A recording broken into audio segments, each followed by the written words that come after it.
So if you were to just ask someone, name one of the greatest American novels, this book, it's always going to be right near the top of the list. Oh, absolutely, without a doubt.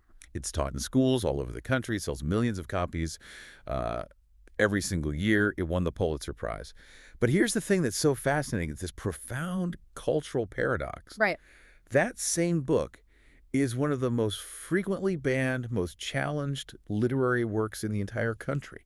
And it still is. I mean, we're talking 65 years later, and it's still starting these furious local battles. It's unbelievable. So today we are doing a deep dive into Harper Lee's To Kill a Mockingbird. It's just a phenomenal achievement, but at the same time, it's a total lightning rod for controversy. And you have to ask yourself, why? Why, in 2025, is this novel still considered so dangerous that you have to pull it from a school curriculum? Is it this timeless masterpiece about moral courage that sort of defines the American search for justice? Or is it what a lot of modern critics are now saying? That it's a problematic relic? That it's centered on this white savior narrative that kind of sanitizes the real experience of racism. And the fact that we're still having that exact debate? I mean, that's happening in school boards, communities are getting divided. That's what makes it so relevant right now. Profoundly relevant. It's not a settled question. So to really get why it's still so explosive, I think we have to start with the timing. Just the sheer astonishing timing of its release. Yes. Lee had spent years working on this novel about, these quiet Southern memories from the 1930s. But the book actually hits the shelves in July of 1960. And it lands like a bomb right in the middle of a national emergency. I mean, it wasn't just, tension in the air. It was the boiling point of the civil rights movement. Yep, exactly. Just 5 months before the book came out, February 1st, 1960. You have this event that just changes everything, the Greensboro sit-ins. That really changed the whole landscape of American resistance, didn't it? It was revolutionary because, because its dignity. Yeah? It was 4 black college students in North Carolina. They walk into a Woolworth's, sit down at the whites-only lunch counter, and when they're refused service, they refuse to move. They weren't fighting, they weren't shouting, they were just sitting there. A quiet, nonviolent protest. And the reaction was just immediate and venomous. Oh, it was brutal. You had white patrons and onlookers just surrounding them, hurling insults, threats, pouring coffee and food all over their heads. And students just sat there, stayed calm.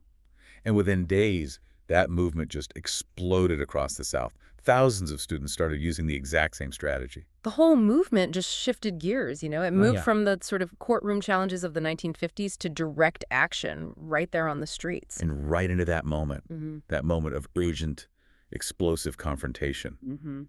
In comes Harper Lee's novel, a book set 25 years earlier about this lone white lawyer standing up in a courtroom for a black man who's been falsely accused. A story about injustice in the 1930s that suddenly felt terrifyingly like tomorrow's headlines. Exactly. And Lou herself, she wasn't trying to write some big political statement. No, she never set out to write a manifesto. She was just mining her own childhood memories. But the fictional world she created, it just happened to arrive at the exact moment America was being forced, and often violently, to confront its deepest sins. The novel became a mirror.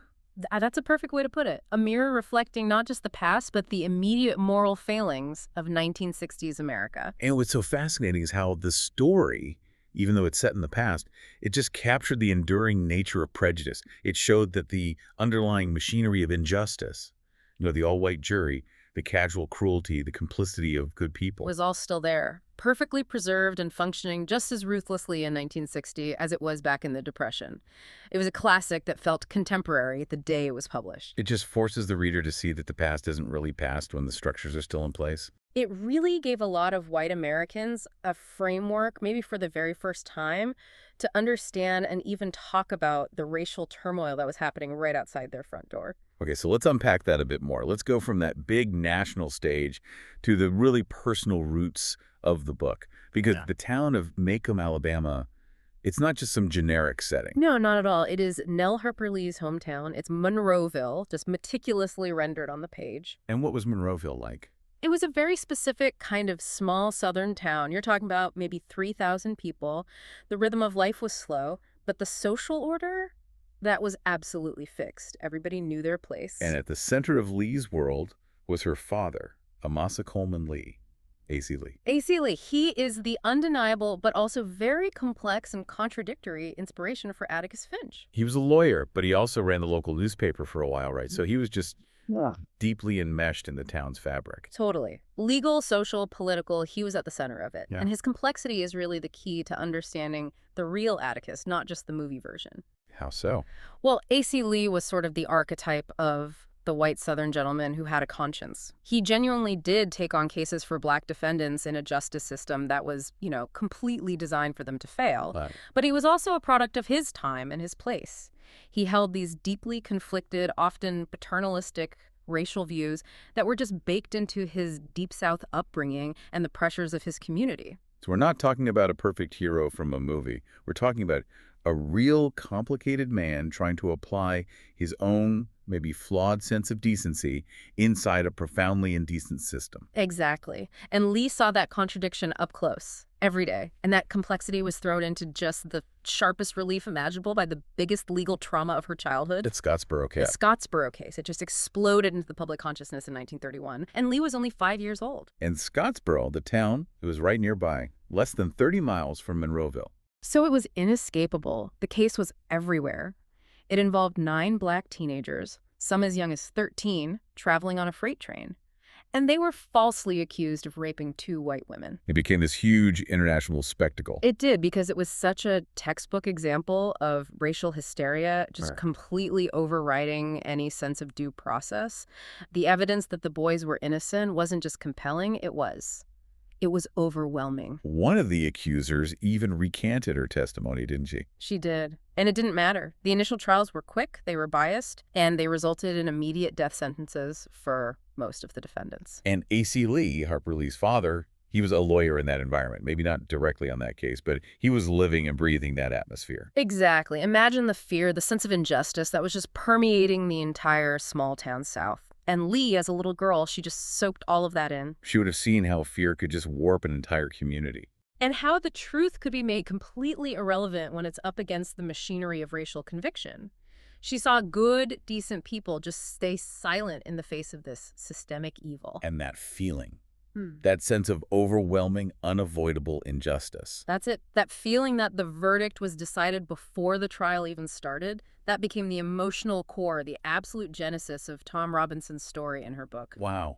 That context really transforms Macomb from this quaint little town into something much more devastating.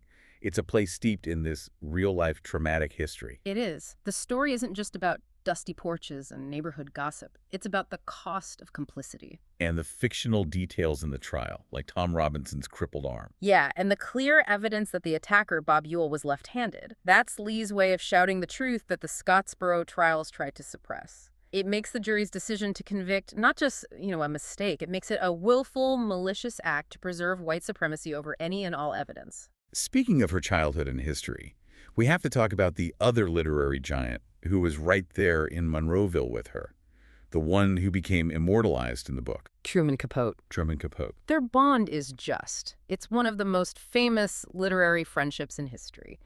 Capote was this flamboyant, fragile, very theatrical kid who spent his summers next door with his aunts. And Lee was the tomboy, the tough kid in overalls who was his protector. She really was. She was his emotional anchor and literally his bodyguard against the neighborhood bullies. And you can see that relationship so clearly in the book between Scout and her summer friend, Dill Harris. Oh, absolutely. Capote was Dill. He was the model for this small, imaginative, kind of exotic friend who shows up every year with these wild stories and this deep, deep hunger for affection. But their adult relationship, they got a lot more complicated. Very complicated. By 1960, they're both pursuing literary greatness, but Capote is way ahead of her in terms of fame.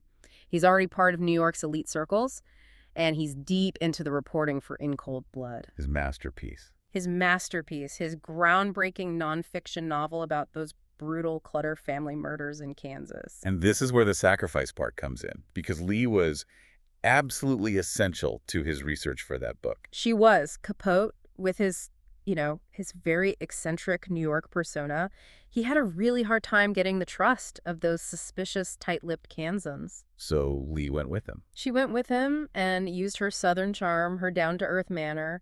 She knew how to talk to people in small conservative towns. She was the social lubricant. She opened the doors that were slammed in his face. She was basically his shield. Her work was foundational to the success of In Cold Blood. You could argue it's the best thing he ever wrote, and she was a huge part of it. And yet, when the book comes out, his acknowledgement of her contribution is minimal, almost dismissive. And then comes the big moment. Lee wins the Pulitzer Prize for her first novel. A massive culture-defining success. Something that Capote, for all his fame and ambition, never, ever achieved. And the jealousy. It was immense. It was palpable. He started making these openly cruel, cutting remarks about her work. He suggested she was a fluke, a one-book wonder. That's awful. The rivalry just overwhelmed that childhood bond. And the cost of fame for Harper Lee was losing the closeness of her oldest friend. It's just a painful reminder of how genius and sacrifice can be so tangled up. But she wouldn't have even had that book to win the Pulitzer for if not for this one incredible act of generosity back in 1956. Her whole path to getting published was a real struggle. Oh, it was a true literary Everest. She was in New York for 7 years, moved there in 49 with almost nothing, just determined to be a writer. And she was working these grueling jobs, right? Like an airline reservations clerk. Reservations clerk, a ticket agent, just to pay for a cold water flat. She was barely scraping by, living on meager meals and just collecting rejection slips. It's the classic struggling artist story. And then Christmas 1956 happens. Yes. Her friends, Joy and Michael Brown, who's a composer and lyricist, they knew she was struggling, but more importantly, they absolutely believed in her talent. And they gave her what might be the most extraordinary gift in the history of American literature. They gave her an envelope. An envelope with enough money to cover a full year's salary, maybe even more. And the note inside was so simple, but it changed everything. It said, "You have 1 year off from your job to write whatever you please. Merry Christmas." Wow, they didn't ask her to pay it back or anything? No, it wasn't a loan. They demanded that she quit her job and just write. It was this act of just profound, unwavering faith in her, and it gave her the freedom she needed. An act of sacrificial friendship that literally changed American literature. Yeah. But what she wrote in that year, it wasn't actually To Kill a Mockingbird. No. It was a very raw, very unstructured manuscript that she originally called Go Set a Watchman.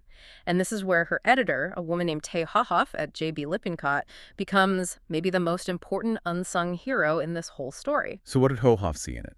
Well, without her, we'd have a very, very different book. She worked with Lee for over 2 years on it. She saw the power in the themes, in the voice, but she also knew the structure was all wrong. Because the original manuscript was about an adult scout. Exactly. It focused on an adult scout coming home and confronting her father's deep-seated racism, his segregationist views.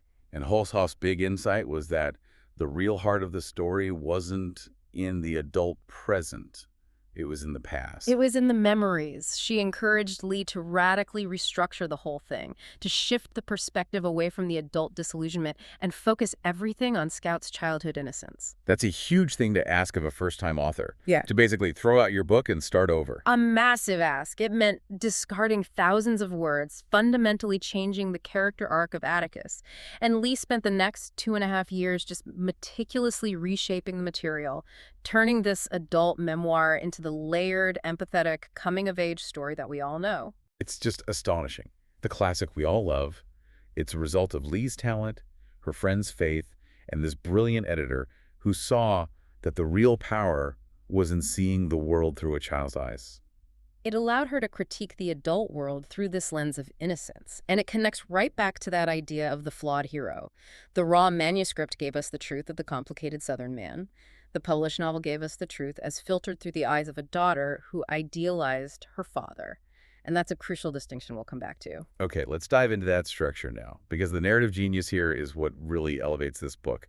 And it all starts with the choice of narrator, young Scout Finch.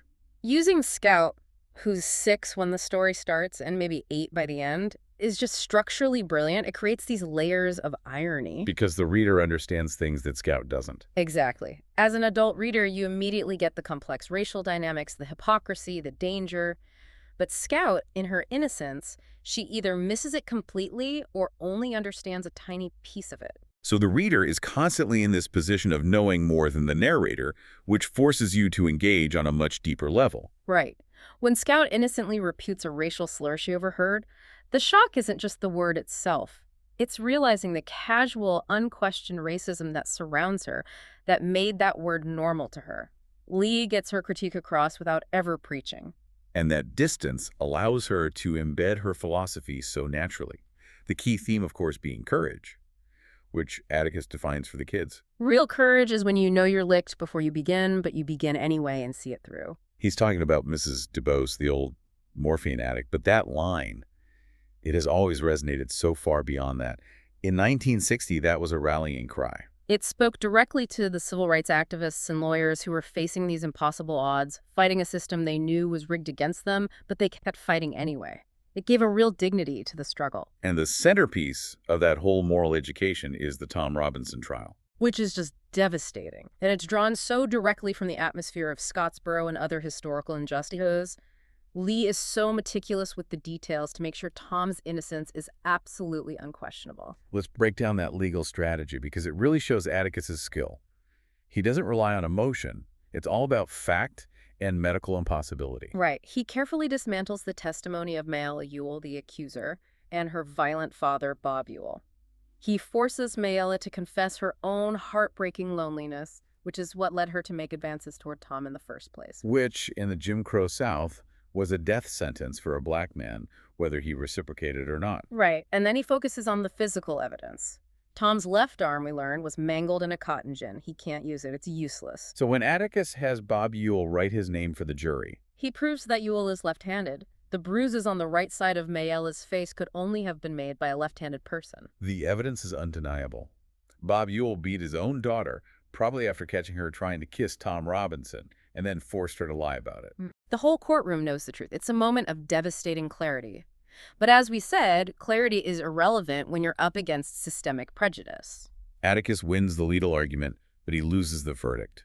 The all-white jury convicts Tom Robinson anyway. The jury does take 3 hours to deliberate, which Atticus sees as this tiny, tiny victory. It suggests they actually considered the evidence, which was rare, but the end result is the same. The condemnation is swift and absolute. And Tom is later killed, shot, trying to escape prison. And the detail Lee includes there is maybe the most horrifying and essential line in the whole book. He was shot 17 times. 17 times. It's just spectacular, gratuitous violence to enforce the system. And Atticus's simple summary to Jem is just chilling. They didn't have to do that, but they did. It tells you everything about the lack of human worth assigned to Tom. Which brings us to the central metaphor of the mockingbirds. Right. Atticus tells the children it's a sin to kill a mockingbird because they do no harm. They only make beautiful music for people to enjoy. And Tom Robinson is the primary mockingbird, the innocent victim who only ever tried to help someone, and he's destroyed for it. But the second, equally crucial mockingbird is Arthur Boo Radley, the town hermit. And Lee uses Boo to just flip the script on small-town assumptions. The whole town fears and gossips about Boo. They've created this monster mythology around him. And she shows us that the real monsters aren't the recluses hiding in the shadows. The real monsters are the respectable citizens. The Ewells, the jury, the gossips who thrive on fear and maintaining this cruel social order. Boo Radley, when we finally meet him, is this profoundly gentle, damaged, vulnerable man. And in the climax of the book, when the vengeful Bob Ewell attacks Scout and Jem in the dark, it's Boo, the supposed monster, who comes out and saves them. He kills Bob Ewell to protect the children. Which leads to the novel's final and maybe most complicated act of justice, the moral cover-up. Orchestrated by Sheriff Tate. He knows that putting Boo Radley on trial, dragging this fragile man into the harsh public spotlight, it would be the same as killing another innocent. So he decides to lie. He says Ewell fell on his own knife. And his justification is so powerful. He says, there's a black boy dead for no reason, and the man responsible for it's dead. Let the dead bury the dead. It's this stunning, pragmatic act of injustice to preserve innocence. The community was complicit in destroying Tom Robinson by sticking to the law. But with Boo Radley, they choose compassion over the letter of the law. It reveals this deep hypocrisy, but also this strange situational capacity for redemption. It's the difference between public justice and private decency. And that's the genius of it. It asks you if upholding the absolute truth is always the right moral path, especially when that truth is just going to destroy another innocent person. When the book came out, the reception was just overwhelming. It was an instant bestseller, won the Pulitzer in '61, and then the 1962 film with Gregory Peck just cemented Atticus Finch as this indelible American ideal. Peck's Atticus. He became the face, the voice of integrity. For decades, he represented what so many white Americans wanted to believe about themselves, that even in the midst of all the cruelty, there was always that one righteous man. He was the aspirational moral paragon, the guy ready to stand up for what's right no matter the cost. The novel, and Atticus in particular, have gone through this really significant and, I think, necessary modern reconsideration. The white savior debate. Exactly. This critique really gained momentum during the Black Lives Matter era when there was this heightened awareness about systemic racism. And the argument is pretty simple, but it's powerful. The argument is that the novel centers the white character's Scap's education, Atticus's moral struggle, in a story that is fundamentally about profound Black suffering. Right. Critics point out that Tom Robinson, we don't really know him. He doesn't have a complex inner life. He has no agency. He exists primarily as a symbol of innocence. He's a vessel whose destruction is there to drive the moral awakening of the white protagonists. The story is about Atticus's conscience, not Tom's experience. And the critique goes even deeper to Atticus's heroism itself. I mean, by the standards of 1930s make, sure, he's a hero. But he's also undeniably paternalistic. Oh, yeah. He calls grown Black men by their first names while he expects to be called Mr. Finch. He believes in gradual change, that you can't legislate people's hearts, which is a sentiment that flew directly in the face of the urgency of the 1960s civil rights movement. He works entirely within the corrupt system. He never really questions or attacks the underlying structures of white supremacy that make the whole thing possible. He defends one man, but he doesn't try to change the system. So the question for educators and readers today becomes, is it still appropriate to center a white moral awakening narrative when your goal is to teach about brutal, systemic racial injustice? Does it let white readers off the hook too easily? That's the argument, that they can identify with the good white guy, Atticus, rather than confronting the ongoing effects of white supremacy or their own family histories. It becomes a story about individual heroism instead of systemic responsibility. And that shift is really at the core of so many contemporary discussions about justice. And for a lot of people today, the comfort that Atticus offers actually makes the book less effective as a tool for anti-racist education. And all of this intense scrutiny was just amplified exponentially by the mysterious silence and then the eventual, really controversial revelation about Harper Lee herself. The mystique of silence around her is just legendary. After the early 60s, she basically just retreated. She refused the crushing weight of fame. She moved back to Monroeville, lived quietly with her sister Alice, and just flatly refused almost all interviews, all appearances. She just did not want to be in the public eye. She became the ultimate one-book wonder. And when people would ask her why she never wrote another book, she jokes that she said everything she needed to say in the first one. And that refusal to chase celebrity just deepened her legend. There was all this speculation for decades about lost manuscripts. Until 2015, the moment that just rocked the entire literary world. Yeah. At age 89, deep into her silence, it was announced that a new novel, Go Set a Watchman, was going to be published. And it was billed as a sequel to Mockingbird. And the impact on readers was just visceral and mostly negative. Overwhelmingly negative.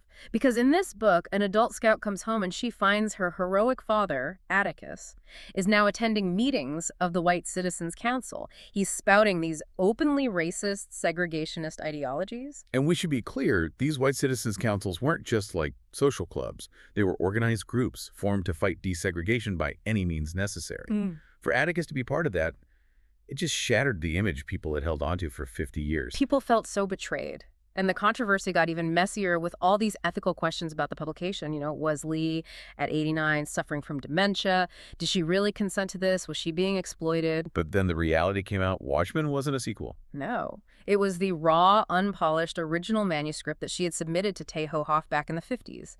It was the book Hohoff told her to rework. The one where she said to focus on the childhood. Exactly.